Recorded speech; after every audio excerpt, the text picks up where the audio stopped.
안녕하십니까. 안미경입니다. 오늘 선생의 문집의 간행 경위와 소재적인 특징에 대해서 발표하도록 하겠습니다.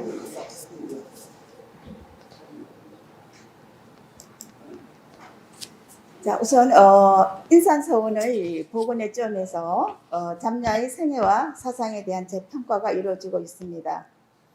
그 일환으로 잠야의 문집이 간행된 경위에 대해서 살펴보는 것도 의미 있는 일이라 하겠습니다.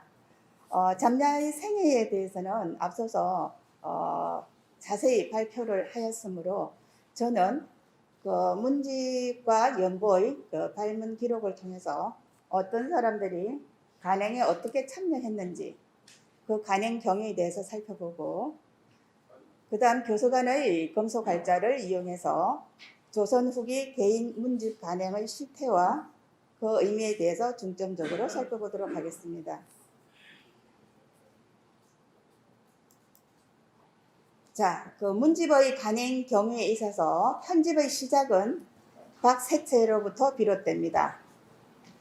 자, 박세채는 장인 원두추를 통해서 잠야와 연결될 것으로 보는데요. 그렇다고 해서 장인에게만 연결된 것이 아니라 박세채는 평상시 잠야에 대해서 평가를 한 글이 박필주가 쓴 시장에 나와 있어서 소개를 하고자 합니다. 선생처럼 행실이 순수하고 독실한 바는 옛날에도 들어보지 못했다. 이렇게 기록되어 있습니다. 박세채가 편집을 한 시기는 대략 박세채가 사망하기 이전 1695년 이전으로 추정되고요. 잠야의 글들을 고치고 다듬는 작업을 담당했습니다. 자, 그 다음 1742년에 시호가 하사되었습니다. 영의정 김제로가 잠야의 시호를 하사할 것을 국왕에게 건의를 해서 윤호를 얻습니다. 시호는 문목이라고 하는데요. 문목이란 뜻은 도덕이 있고 학문이 넓으며 덕을 베풀고 정의를 지켰다는 의미입니다. 김제로는 중조부가 김극형입니다. 이 김극형이 잠야의 제자입니다. 자, 그 다음 박필주가 시장을 작성하다입니다. 자, 박필주가 시장을 작성하는 데에는 박필주에게 시장을 부탁한 사람들이 세 사람 있습니다. 박진규와 박명량, 박정량 세 사람입니다. 실제적으로 이 시장을 부탁한 사람 중에서 박정량이는 연보를 작성했던 사람입니다. 그리고 박명량은 주도적으로 문집의 간행에 참여를 했던 사람이기도 합니다. 그러면 박필주가 시장을 작성할 때 무엇을 참고를 했나라는 것입니다. 자, 우선 민강소는 잠야의 둘째 사위입니다. 그 민강소가 저술한 가장과 그 다음에 잠야가 남긴 그 유집을 참고를 했다고 합니다. 자, 그러면 편집의 마무리입니다. 자, 박세채가 편집을 어느 정도까지 했는지에 대해서는 잘 알 수 없습니다. 하지만 편집의 마무리는 대략 1762년에 마무리가 되었는데요. 세 사람에 의해서 마무리가 되었습니다. 봉조와 김상로와 유선, 박성원, 그 다음에 세마, 김종우 세 사람에 의해서 문집이 마무리되었는데요. 우선 김상로는 잠야의 제자 김극형의 후손입니다. 김극형의 정손이고 또 김제로와는 종형제 사이입니다. 김상로는 1762년에 이모하변이 일어나자 원주로 기양 갔다가 복귀해서 봉조하로 임명됩니다. 그 다음 김종우인데요. 김종우는 잠야의 제자 역시 김극형의 5대손이자 김상로와는 일가의 관계입니다. 그 다음 박성원인데요. 박성원은 잠야와의 관계에서 아직 확인이 덜 됐습니다. 근데 이 박성원은 편집을 마무리할 쯤은 1762년 8월에 세손이 동궁이 되어서 세손 광서원이 시강으로 변경되면서 유순의 자리에서 물러납니다. 그쯤에 편집에 참여했을 거라고 생각합니다. 자, 그럼 편집이 마무리가 되었으면 간행을 하는데, 간행하는 시도가 있습니다. 그 첫 번째 시도가 원경순에 의해서 이루어집니다. 이 원경순에 대한 기록이 잠야 선생집의 발문에 기록되어 있습니다. 원경순이 선생의 제자 후예로서 전라도 관찰사로 있을 때 1761년부터 1763년까지 전라도 관찰사로 있습니다. 그래서 목판을 간행하겠다고 났습니다. 근데 원경순이 업무가 너무 많아서 시작한 일을 마무리 짓지 못하고 임기를 마치게 됩니다. 근데 사실은 제가 조사를 해봤더니 1762년에 이여의 수국 선생 연보가 원경순에 의해서 간행이 됩니다. 즉 전주 감령에서 원경순이 간행을 하는데 원경순은 이여의 외손입니다.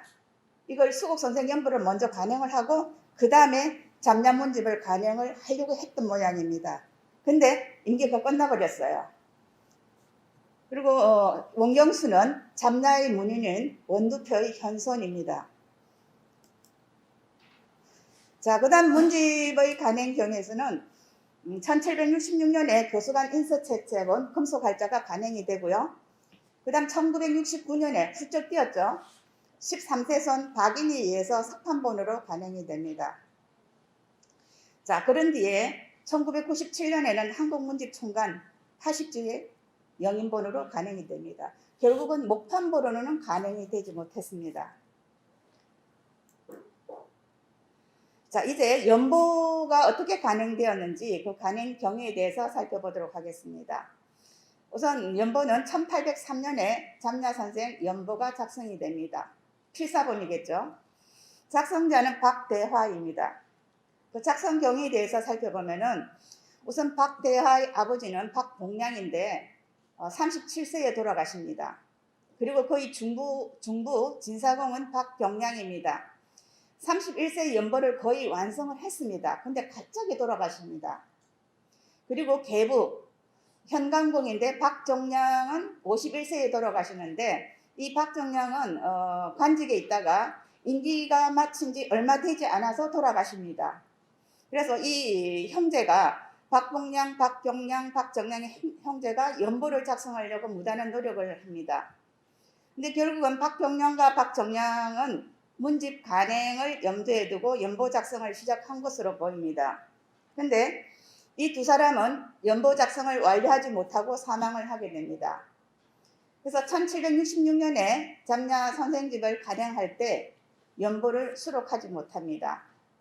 그래서 그 뒤에 박대화가 그 뜻을 이어받아서 1803년에 연보 작성을 완료합니다. 자, 그 다음 1937년입니다. 1937년에 드디어 이 연보가 간행이 됩니다. 석판본으로 간행이 됩니다. 이 석판본으로 간행이 되는 데는 11세손 박대순과 박기순의 주도로 이루어집니다. 대전에 있는 이문사라는 곳에서 간행이 됩니다. 12세손 박동필이가 작성한 발문 기록에 의하면은 연보가 작성될 당시 자손들이 힘이 딸려서 바로 간행하지 못하였는데 족종숙 대순씨와 기순씨가 연보가 사라질 것을 우려해서 조목조목 교정을 본 후에 한 마음으로 힘을 모아서 찍어내서 오래도록 전해지게 하였다라고 기록되어 있습니다. 자, 그러면 여기서 박대순과 박기순은 어떤 관계에 있는지를 살펴보도록 하겠습니다. 우선 박대순과 박기순은 50년 동안 막역한 사이로 지냈다고 합니다. 이게 문헌록에 나타납니다. 문헌록에 이렇게 나타나요. 50년 동안 막역하게 사귀어 온 어떻게 보면 조금 오해할 수도 있는데 사귀어 온 사이라고 이렇게 되어 있습니다. 우선 박기순이가 박대순보다 나이가 어린데 먼저 사망을 합니다. 근데 사망을 하자 박대순이가 묘지명을 씁니다. 근데 그에 대한 보답으로 박기순의 장남 박동원이가 박대순의 묘포도 쓰고 그 다음에 박대순의 아들 박동면의 묘갈몽도 짓게 됩니다. 자, 그 다음, 이제는 문집의 간행에 대해서 서지적으로 어떠한 특징이 있는지 서지적인 측면에서 살펴보도록 하겠습니다. 우선, 잠냐 선생 집은 금속할자인 교수관 인서채자본으로 간행이 되었는데요. 이를 소장하고 있는 기관은 규장각과 장서각, 이건 왕실도서관입니다. 그 다음에 한중연, 한국학중앙연구원, 그 다음에 연세대 국립중앙도서관, 일본 경도대학 가와이 문고에 소장되어 있습니다. 국립중앙도서관본은 권 3, 4하고 3, 4가 결본이고 연세대본은 권 3, 4, 그 다음에 권 9, 12 결본입니다. 그리고 이 잠냐 선생집은 프랑스에서 간행된 조선서지에도 소개되어 있습니다. 이 조선서지는 1894년 한말에 모리스 프랑이라는 사람이 쓴 책이 조선서지입니다. 이 조선서지는 조선의 고서 전반을 다룬 불의 업적이라고 평가되는 책입니다. 서지학에서 매우 중요시 여기는 책이라고 할 수 있습니다. 여기에 잠냐 선생집이 소개되어 있습니다. 어떻게 소개되어 있냐면 한국에서 작성된 한문집이라는 제목 아래서 조선의 유학자들의 문집 290여 종을 소개하고 있습니다. 여기에 잠냐집, 저자 박지계 이렇게 소개되어 있습니다. 자, 그 다음에 잠냐 선생집의 형태적 특징과 편집 체제에 대해서 살펴보겠습니다. 형태적 특징이라는 것은 책의 겉모양과 책의 크기에 대한 것입니다. 요거는 넘어가고요. 편집 체제에 대해서 살펴보면 선장본입니다. 선장본이라는 것은 책의 5개 구멍을 뚫어서 실로서 맨 책을 선장본이라고 합니다. 근데 10권 5책으로 이루어져 있습니다. 대개 우리가 문집의 편찬 체제는 서문, 목록, 본문, 부록, 발문 이런 순서대로 이루어집니다. 근데 잠냐 선생집의 경우에는 서문이 없어요. 서문이 없고 목록이 먼저 나옵니다. 그러니까 권수에 총 목록이 있고 그 다음에 각 권마다 권의 머리마다 권별 목록이 나옵니다. 자, 요 그림을 보시면요. 이 왼쪽에 있는 부분이 총목차입니다. 총목차인데 총목차는 책 전체의 내용을 미리 알려주는 부분들입니다. 그 다음에 오른쪽에 있는 부분은요. 이거는 권 1입니다. 권별 목록입니다. 권마다 목록이 제시가 되어 있습니다. 자, 그 다음 여기 왼쪽에 있는 부분이 권 1에 해당되는 부분입니다. 잠냐 선생집이라고 되어 있습니다. 근데 권 1에 되어 있는 부분이 잠냐 선생집이 정식 서명입니다. 근데 대개 사람들은 그냥 잠냐집이라고 그러는데 그 잠냐집은 표지에 있는 서명입니다. 근데 서지학에서는 표지에 있는 서명은 정식 서명이 아니라고 합니다. 왜냐하면은 표지에 있는 서명은 책을 소장하고 있는 사람이 자기 임의대로 붙일 수가 있습니다. 하지만 권 1에 나오는 잠냐 선생집은 이거는 책이 생산됐을 때부터 나타나는 책 제목이기 때문에 가장 신뢰가 가는 제목이고 가장 정식적인 서명이라고 할 수 있겠습니다.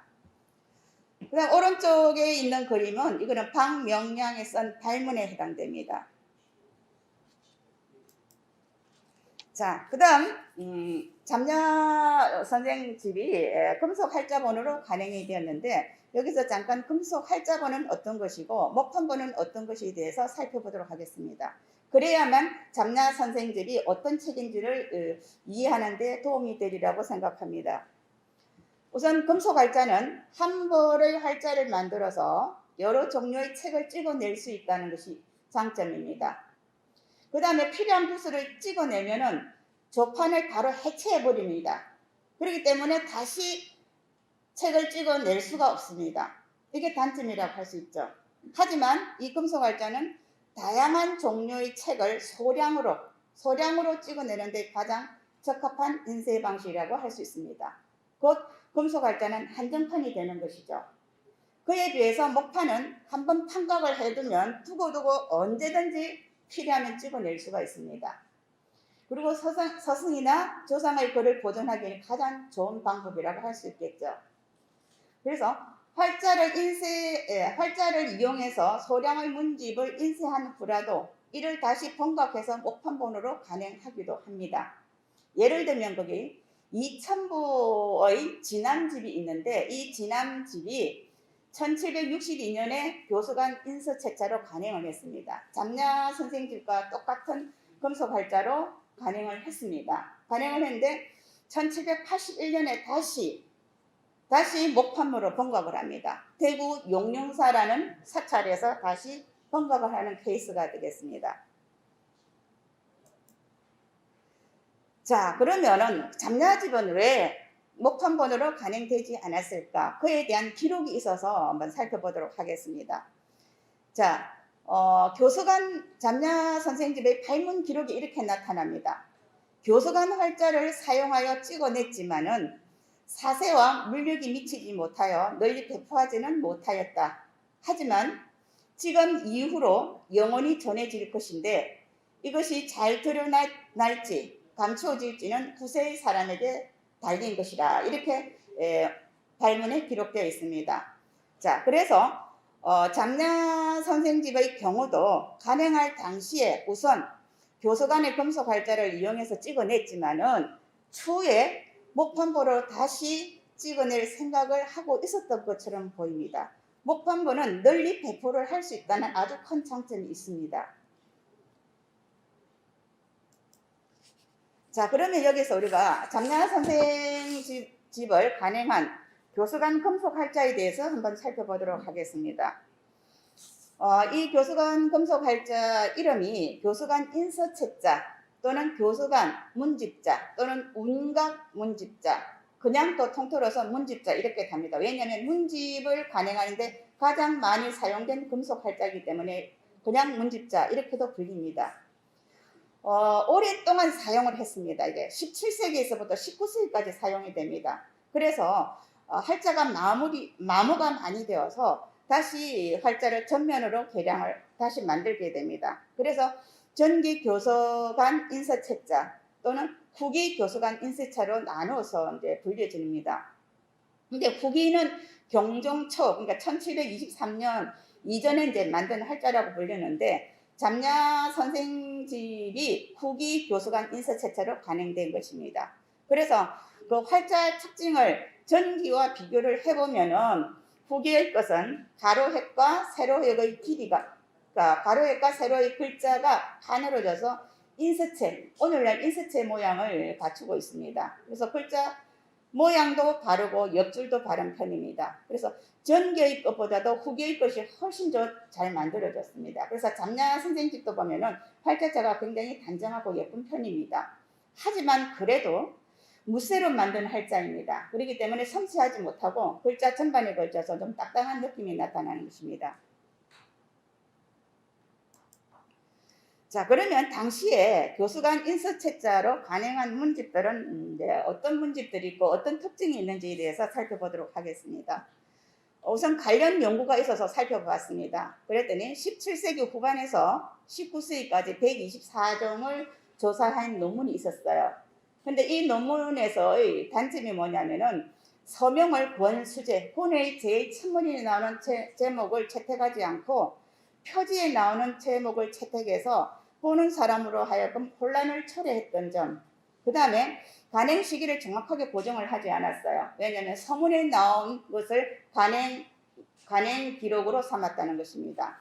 그리고 전국에 있는 여러 소장처를 조사하지 않았다는 점, 이런 것이 하나의 이제 아쉬운 부분이긴 하지만 그래도 전체적으로 교수관 인서책자의 윤곽을 살피는 데는 도움이 되는 논문이라고 할 수 있겠습니다. 그래서 필자는 기존의 124종에다가 장서각에서 제가 추가로 6종을 조사를 해서 130종을 확인을 했습니다. 근데 130종 가운데서 후기 교수관 인서책자로 인쇄한 문집이 거의 90%였습니다. 근데 그 90% 중에서도 1760년 이후, 그러니까 잠냐 선생집은 1766년에 간행이 됩니다. 근데 1760년 이후에 간행된 문집이 절반 이상을 차지하고 있었습니다. 자, 그러면 이건 좀 재미난 내용인데요. 교수관 할제로 인쇄하는 비용과 기간입니다. 비용이 어느 정도 들었을까? 또 기간은 얼마나 걸렸을까라는 부분인데요. 우선 기록을 찾아보니까 교수관 활자로 인쇄하는 비용을 찬조금을 받았다는 기록이 있었어요. 그러니까 1766년에 간행된 이의현인의 도국집에 평양감사의 신혜라는 사람이 작업을 냈는데 그 작업으로 32권을 인쇄를 했다고 합니다.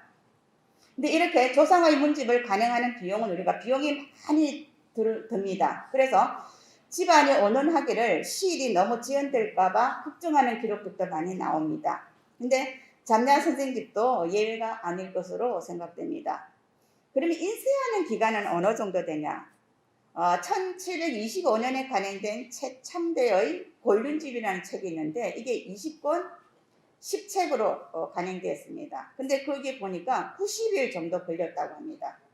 근데 90일 걸려서 인쇄본은 한 400부 정도 인쇄를 했다고 하는데 잠냐 선생집하고 단순하게 비교를 하자면은 잠냐 선생집은 10권 5책으로 간행됐습니다.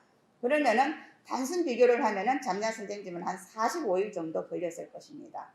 근데 그러면 잠냐 선생집을 간행할 때 비용은 어느 정도 들었을까? 근데 그거는 아쉽게도 기록이 없어서 알 수가 없습니다. 자, 그 다음 이 교수관 인서체차로 잠냐 선생집이 간행되고 그 다음에 1969년입니다. 1969년에 석판본으로 잠냐 선생집이 간행이 됩니다. 이건 13세 손인 박인희에 의해서 석판본 10권 3책으로 간행이 됩니다. 아마木판본으로 간행을 하지 못했으니까 석판본으로나마 조상의 글을 영원히 보존하고자 하였던 것 같습니다. 그 뒤에 이제 영인본 잠냐 선생집이 간행이 됩니다. 이거는 1997년 한국문집 총관 80집에 간행이 됩니다. 이로써 발문에서 언급한 세상에 널리 배포하는 과제를 달성할 수 있었을 것이라는 생각이 듭니다. 자, 이제 연보의 서지적 특징에 대해서 살펴보도록 하겠습니다. 이 연보를 소장하고 있는 기관은 국립중앙도서관. 국립중앙도서관에서는 연보를 원문 이미지 서비스를 하고 있어서 볼 수가 있어요. 저도 이 이미지를 국립중앙도서관의 사이트에 들어가서 이미지를 따온 겁니다. 그 다음에 연세대 도서관하고 충남대 도서관이 소장되어 있습니다. 자, 왼쪽에서 보시는 것은 잠냐 선생의 연보입니다. 연보고 이거는 권이 나눠져 있지 않아요. 그냥 쭉 내용이 일사천리로 나옵니다. 오른쪽은 판권지입니다. 판권지인데 여기 보면은 발행소가 박대순가라고 되어 있어요. 그러니까 박대순이 주도적인 역할을 했다는 것은 알 수가 있는 부분입니다. 자, 그 다음에 연보의 서지적 특징에서 형태적 특징과 편집 체제에 대해서 살펴보겠는데요. 우선 형태적 특징은 국립중앙도서관에 보면은 붉은 권으로 나눠지지 않는 한 책이다. 근데 본문은 38장이고 부록이 22장이고 모두 합쳐서 60장으로 이루어져 있다. 이렇게 되어 있습니다. 나머지는 책의 형태와 사이즈에 대한 것인데요. 요거는 넘어가도록 하겠습니다. 그 다음 편집 체제에 대해서 살펴보겠습니다. 책의 첫 부분부터 연보가 수록되어 있습니다. 그리고 그 뒤에는 부록으로 제문, 초선록, 시장, 그리고 박필주가 쓴 시장, 그 다음에 문인록, 발문 등이 수록되어 있습니다. 근데 시장은 박필주가 지은 것을 문집에 있는 내용 그대로 수록을 했습니다. 역시 연보에도 그대로 수록을 했는데 단지 차이점이 뭐냐면은 박필주의 간직명이 문집에서는 전, 영평, 현령에서 그 관직명을 연보에서는 자헌대부 이조판수로 고쳤다는 거. 이건 아마 연보의 편집 과정에서 이제 관직명이 바뀌어서 이렇게 고쳐 적은 것 같습니다. 그 다음 책의 마지막 부분에는 1803년에 7세손 박대화의 발문이 붙여 있고, 그 다음에 1937년에 12세손 박동필의 이 발문이 수록되어 있습니다. 자, 그러면 연보의 서지적 특징에 대해서 한번 살펴보겠습니다. 연보의 작성은 1803년에 이루어집니다. 하지만 인쇄된 것은 언제냐면은 1937년 석판본으로 간행이 됩니다. 근데 이 석판본은 목판 인쇄에 비해서 석판 인쇄는 비용이 굉장히 저렴합니다. 그래서 주로 문집이나 족부 간행에 많이 활용이 됩니다. 근데 석판본은 이제 유성 잉크를 사용하기 때문에 글자의 관한 획이라든지 가장자리가 선명하지 못하기 때문에 육안으로도 쉽게 석판본이라는 것을 식별할 수가 있습니다. 근데 역시 이 석판본도 할자본의 경우처럼 인판을 보관하지 못합니다. 그래서 이것도 역시 한정판이라고 할 수 있겠습니다. 근데 이 석판본은 그 원고의 형태 그대로 인쇄되기 때문에 혹간 잘못된 글자가 있더라도 수정을 할 수 있다는 것이 하나의 단점이라고 할 수 있겠습니다. 그리고 이 잡녀의 연보를 인쇄한 이문사, 대전에 있는 이문사라는 곳은 주로 이제 문집과 족보 등을 석판으로 인쇄하는 전문 업체입니다. 그 업체의 의뢰를 해서 만들었던 것이죠. 근데 연보의 간행이 1937년입니다. 일제강점기입니다. 그래서 일제강점기의 출판법에 따라서 조선 총독부의 허가를 받고 잡냐 선생 연보를 간행을 했던 것입니다. 자, 제가 너무 빨리 시간을 절약해 주느라고 빨리 진행을 했는데요. 우선 매진말로 이제 마무리를 하겠습니다. 우선 잡냐 선생 집은 제자인 김극형, 원두표, 원두초 등의 후손들의 도움을 받아서 편찬이 되었습니다. 하지만 실질적인 간행의 주체는 잡냐의 후손들인 것으로 판단이 됩니다. 그리고 잡냐 선생 집은 교수관 할자를 이용한 금속 할자본입니다. 이 활자본 뒤에 1969년에는 잡냐 선생 집을 석판본으로 다시 간행을 하게 됩니다. 또 그 뒤에 약 30년 후에는 한국문집 총관의 일부로서 영인되어서 세상에 널리 배포가 됩니다. 그래서 발문에서 세상에 널리 배포되지 못할까 봐 걱정했던 부분이 있습니다. 그래서 그 부분이 문집 총관에 실려 있기 때문에 이거는 걱정하실 필요가 없고요. 그리고 문집 총관에서는 그 내용이 공개가 되어 있습니다. 그래서 어느 누구도 들어가서 그 잡냐 선생 집의 내용을 다 확인할 수 있습니다. 그리고 장서각에 들어가면 원문 이미지가 또 제공이 됐기 때문에 원문 이미지를 다 볼 수 있습니다. 그리고 연보도 역시 국립중앙도서관 사이트에 들어가면 다 볼 수가 있습니다. 그리고 제가 이 논문을 작성하면서 족보가 없어서 굉장히 난감했어요. 문헌록도 없고 어떻게 써야 될지 참 난감했는데 제가 여러 가지 인터넷을 뒤적이다 보니까 인제대학교 족보연구소라는 사이트가 있었습니다. 그 사이트에서 제가 문헌록과 함양박씨 족보를 보고 이 논문을 쓰게 되었습니다. 굉장히 유용했습니다. 그 다음 잡냐 선생 연보는 원래 잡냐 선생 집의 일부로서 작성되기 시작했습니다. 그래서 문집이 간행될 때까지 작성이 완료되지 못했기 때문에 추후로 연보를 별도로 간행했던 것으로 보입니다. 그것도 1803년에 박대화가 작성을 했지만은 바로 간행하지 못하고 일제강점기인 1937년에 석판본으로 간행이 되었습니다. 자, 제 발표는 여기까지 마치도록 하겠습니다.